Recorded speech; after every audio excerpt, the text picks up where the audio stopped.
10 लक्षण पर्व क्यों मनाते हैं, इसके बारे में हम समझना चाहते हैं, हमें कहीं मिला नहीं है।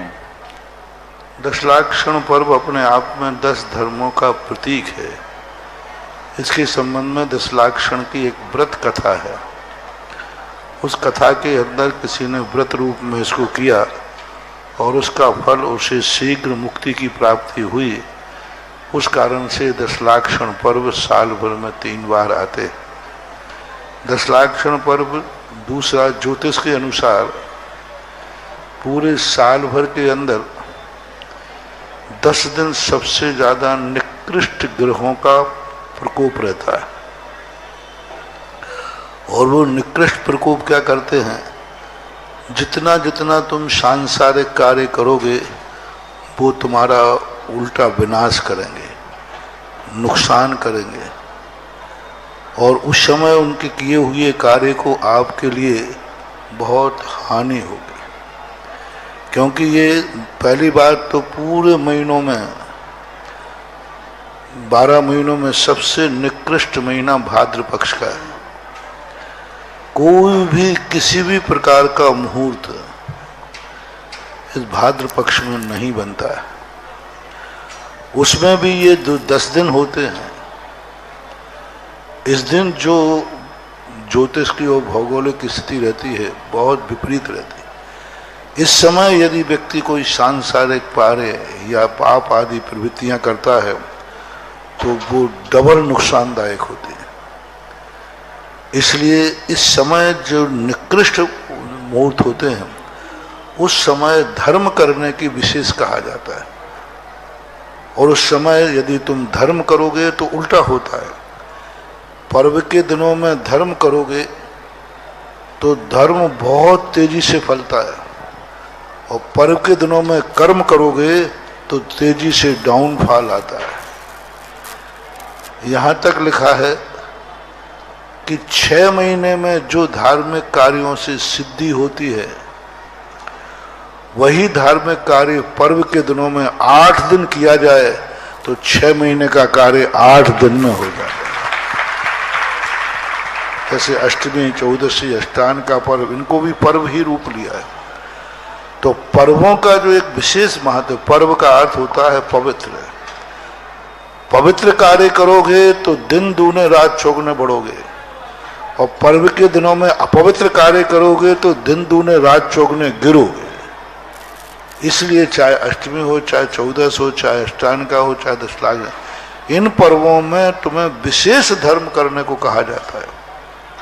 विशेष धर्म, 7 दिन का किया हुआ धर्म और एक पर्व के दिन का किया धर्म बहुत महत्वपूर्ण। इसलिए 10 दिन ऐसे पर्वों के हैं, इसमें जितना व्यक्ति तुम सांसारिक कार्यों से निवृत्त होगे, जितना, यहाँ तक कि भोजन से भी, यहाँ तक कि कपड़ों से भी, यहाँ तक से मकान में झाड़ू लगाने से भी, यहाँ तक कि कपड़े धोने से भी, यहाँ तक कि बाल बनाने से भी, यहाँ तक कि सब्जी खाने से भी, यहाँ तक कि आपके सोने से भी, जितने तुम्हारे गृहस्थ के कार्य हैं इन पर्व के दिनों में करने पर ये बहुत नुकसानदायक होते हैं।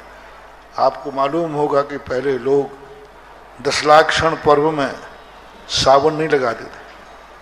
आज सारे कपड़े धो करके सब के रखे जाएंगे, 10 दिन में एक एक जोड़ी निकालते जाएंगे और एक एक जोड़ी पहनते जाएंगे, साबुन नहीं लगाएंगे। 10 दिन नहाने में साबुन नहीं लगाते, 10 दिन दाढ़ी बाल नहीं बनाएंगे, और दिन 365 दिन 55 दिन बनाएंगे। 10 दिन के लिए हरी नहीं खाएंगे, 10 दिन के लिए भोजन में जितने कम से कम में चले, एक बार में चलेगा तो एक में चलाएगा, वो भी यदि चल गया तो पूरा उपवास करेगा। इन साल भर 355 दिन में भोजन करना और 10 लक्षण पर्व में गृहस्थों के लिए भोजन करना बहुत नुकसानदायक है। इसलिए 10 लक्षण पर्व में सबसे पहले ताकत लगाओ, उपवास करना है। नहीं बनता है तो फलाहार ले लो, नहीं बनता है तो एकासन करो, नहीं बनता है तो कम से कम ज्यादा नहीं तो बार बार खाने का 10 दिन। यानी ये 10 लक्षण पर्व खाने पर भी तुम्हें नुकसान करेंगे।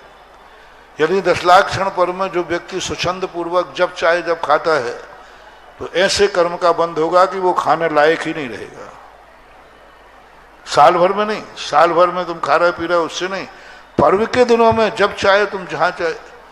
पर्व के दिनों में यदि तुम होटल में बाजार में खाओगे तो ऐसी बीमारी हो जाएगी कि खाने की स्थिति नहीं रहेगी तुम्हें।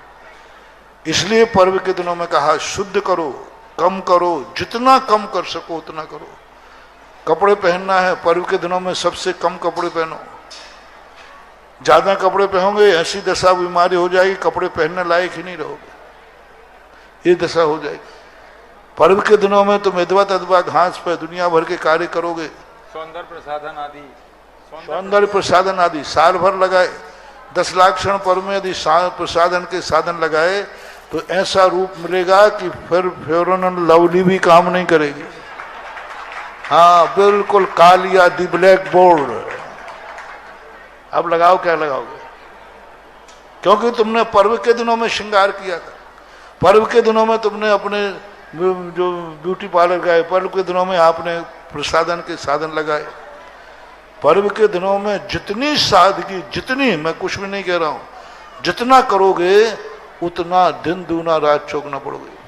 इसलिए 10 लाख क्षण पर्व में देखो आपके यहाँ परंपरा है, साल भर में कभी मंदिर जाए या नहीं जाए, 10 दिन में, साल भर में अभिषेक करे या नहीं, लेकिन 10 दिन में जरूर करते। साल भर में क्यों? ये सब ऐसे ही नहीं है, रूढ़ियां नहीं है, क्योंकि ये 10 दिन में किया हुआ धर्म साल भर के किए हुए धर्म का बराबर हो जाता है, इतना फलता है पर्व के दिनों में किया हुआ धर्म। इसलिए पर्व के दिनों में 10 लाख क्षण पर्व आदि में सांसारिक कार्यों को कल से पूर्णतः निवृत्ति करना। साल भर तुम नगर से बाहर घूमने जाते हो, कोई बाधा नहीं। 10 लाख क्षण पर्व के दिनों में अपना नगर नहीं छोड़ना। कोई विशेष परिस्थिति की छूट रख करके नियम करो कि 10 दिन मैं अपने नगर से बाहर नहीं जाऊंगा। कोई विशेष ऐसी परिस्थिति आ जाए, हाली बीमारी की, कहीं कोई परिस्थिति, तो उसकी छूट रख लो। धार्मिक कार्यों की छूट रख लो। पहले के लोग 10 दिन के लिए अपना व्यापार धंधा सब जो सामान लाना है पहले से लाके रख देते थे, और जितना कम तुम व्यापार करो, जितना कम दुकान, पहले तो दुकान पर लग जाता भाई कल से जैनियों का 10 लाख क्षण पर्व लग रहा है, तो सारे जितने ग्राहक रहते थे वे सब आज माल लेके चले। कम से कम व्यापार करना ही नहीं। यदि तुम्हारी इच्छा अच्छी हो, 10 दिन व्यापार करने में तुम्हें कोई नुकसान नहीं हो, तो महानुभाव जब प्रश्न किया है तो अच्छी तरह मान जाओ, 10 दिन व्यापार करना ही नहीं। फिर भी करना पड़े तो उतना ही करना जितना जरूरी हो। 2 घंटे के लिए खोल लिया, 4 घंटे के लिए खोल लिया, बस इससे ज्यादा नहीं। बाहर जाने का बिल्कुल 10 दिन के लिए त्याग कर दो। मैं अपने नगर से बाहर जाऊंगा नहीं, क्षेत्र न्यास कर दो। मैं वाहन में 10 दिन बैठूंगा ही नहीं, गाड़ी घोड़े को सबको लॉक कर दो। 10 दिन मैं वाहन का प्रयोग नहीं करूंगा तो किसी मंदिर को जाने में, दूर जाने में प्रयोग करूंगा, किसी अच्छे कार्य के लिए जाने में प्रयोग करूंगा। बाकी वाहन का त्याग कर दो। टीवी का घर में टीवी लगाना बिल्कुल बंद कर दो टोटल के 10 दिन हम टीवी नहीं खोलेंगे, प्रवचन आदि धार्मिक कार्यक्रमों को छोड़ करके।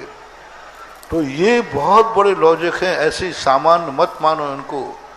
ये तुम्हारी जिंदगी में जो 10 लाख क्षण पर्वों में अपने आप को ठीक नहीं कर पाता, वो उसकी दशा ऐसी होती है कि वो किसी लायक ही नहीं रहता, बाद में वो कोई कर्म भी नहीं कर पाएगा व्यापार धंधा में।